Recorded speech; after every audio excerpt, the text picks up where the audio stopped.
Coucou tout le monde, c'est Myrgen. Alors je vous retrouve aujourd'hui pour la revue de l'oracle Angelarium, oracle des émanations.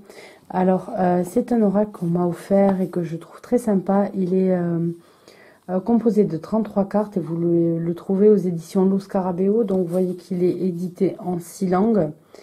Donc on nous dit l'Angelarium est une étendue sans fin dans notre monde intérieur personnel.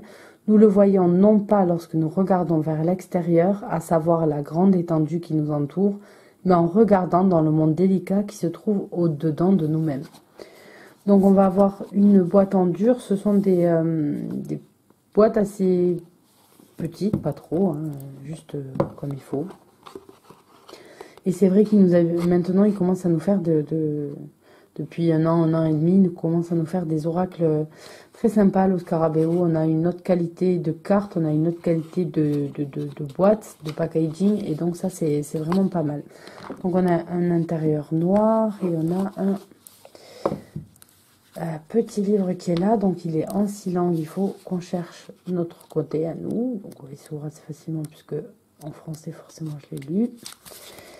Voilà, l'oracle des émanations. Donc on va regarder un petit peu la note de l'auteur pour voyez un petit peu de quoi ça parle. L'Angelarium est un projet de toute une vie. Chaque créature angélique incarnée confère une personnalité à des concepts qui sont normalement abstraits. C'est mon exploration intérieure extériorisée sous forme de peinture. C'est l'union entre mon sens esthétique et la riche histoire de la Kabbale pour créer une lentille qui permet de voir le monde. Donc il nous explique un petit peu c'est quoi la Kabbale et donc il nous dit qu'il s'est basé notamment sur l'interaction de plusieurs aspects qui composent l'arbre de vie. Donc on nous dit l'arbre de vie est formé de 2 parties, 11 émanations et 22 chemins, d'où 33 cartes. Les émanations agissent comme des portes tout au long du chemin à travers l'arbre de vie. Elles sont des manifestations de concepts individuels et universels essentiels pour la compréhension de notre existence. Passer d'une porte à la suivante nous fournit de multiples continuums pour voir l'équilibre entre chaque point. Les images des cartes sont une manifestation de mon rapport personnel avec les concepts qu'elles représentent, mais elles n'appartiennent pas qu'à moi. Les similitudes entre nos expériences font qu'elles s'appliquent aussi bien à vous qu'à moi. En utilisant le symbolisme comme indication, ce jeu offre un voyage à travers le monde de l'inconscient. Lorsque vous utilisez les cartes et le livret, écoutez la façon dont elles vous parlent. Cette voix que vous entendez pourrait être la vôtre, mais c'est une voix qui se trouve dans un cœur. L'Angelarium est un monde qui existe en chacun de nous. Donc voilà, on a même l'auteur qui nous dit, voilà, je vous donne des indications, mais suivez ce que vous dit votre instinct.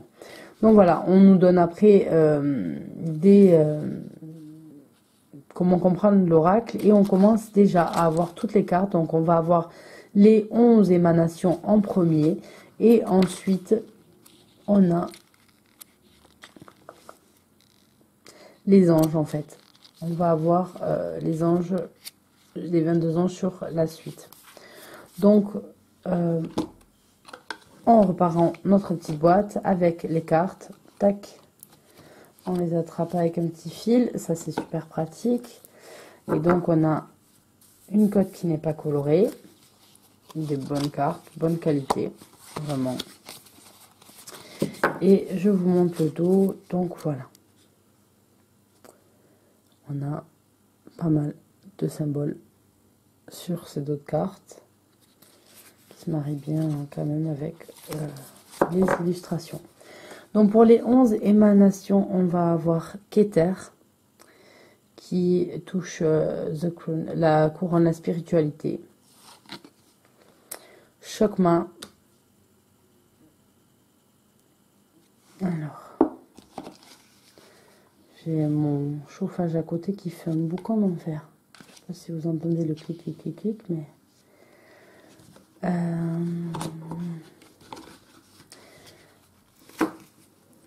Hop là, je vais essayer de caler ça pour essayer de voir avec vous.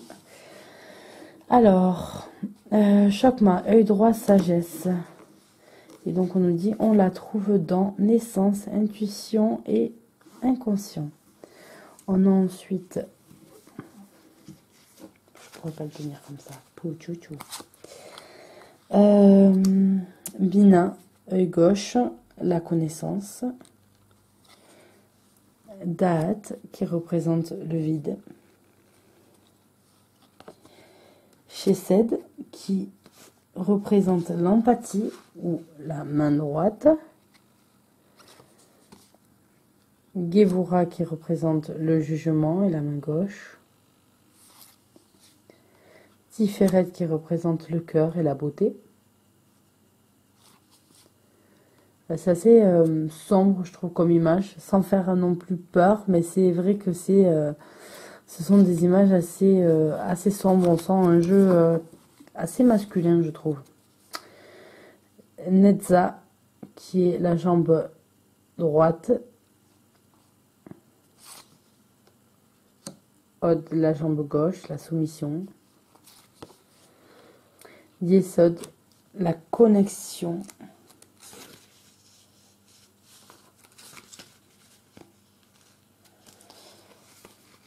Hop là.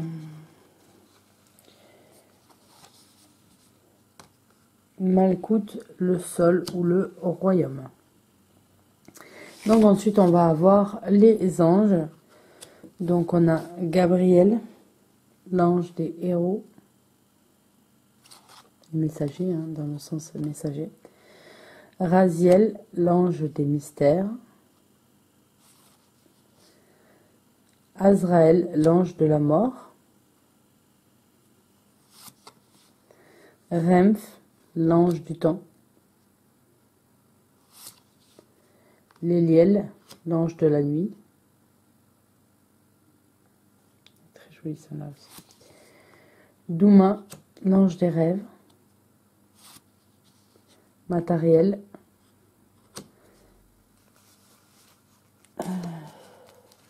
La pluie, l'ange de la pluie. Bon, je crois qu'elle a. Uriel, l'ange des flammes. L'ange de la divination, Eistibus. Simikel, l'ange de la vengeance. Israfel, l'ange des chansons, du chant. Zacriel, l'ange de la mémoire.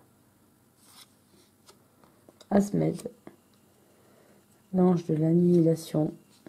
Shelegiel, l'ange de la neige. L'ange du ciel pour Saakiel. Rémiel, l'ange des visions. Zadkiel, l'ange... j'ai un bug sur le mot. Ben, ça veut pas. L'ange de la miséricorde. Cuchiel, l'ange de la punition. Châteiel, l'ange du silence. Souklaf, Verdancy.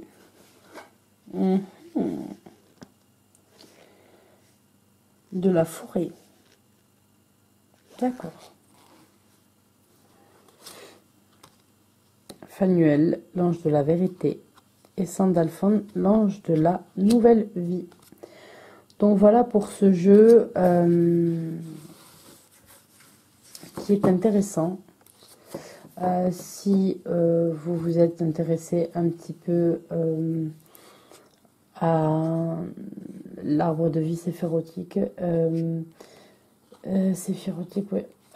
Souvent on en a quand même, il y a pas mal de livres notamment sur les arcades majeures du tarot qui font un rapprochement avec les 22 lettres hébraïques et l'arbre de vie, et donc il y a pas mal de choses là-dessus. On a moins l'habitude avec un oracle. Après, je trouve que c'est un oracle intéressant, mais au niveau des illustrations elles sont très belles.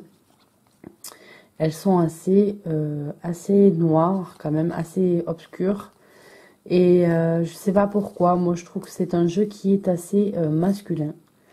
Je trouve que ouais, il a une énergie masculine qui qui découle de ce jeu. Je sais pas, c'est comme ça que je le ressens en tout cas. Et je trouve que voilà, c'est un jeu qui irait très très bien pour un homme. Donc voilà pour cette petite revue vite fait. Je vous fais à tous de gros bisous. Je vous souhaite une agréable journée et je vous dis à bientôt. Bye bye!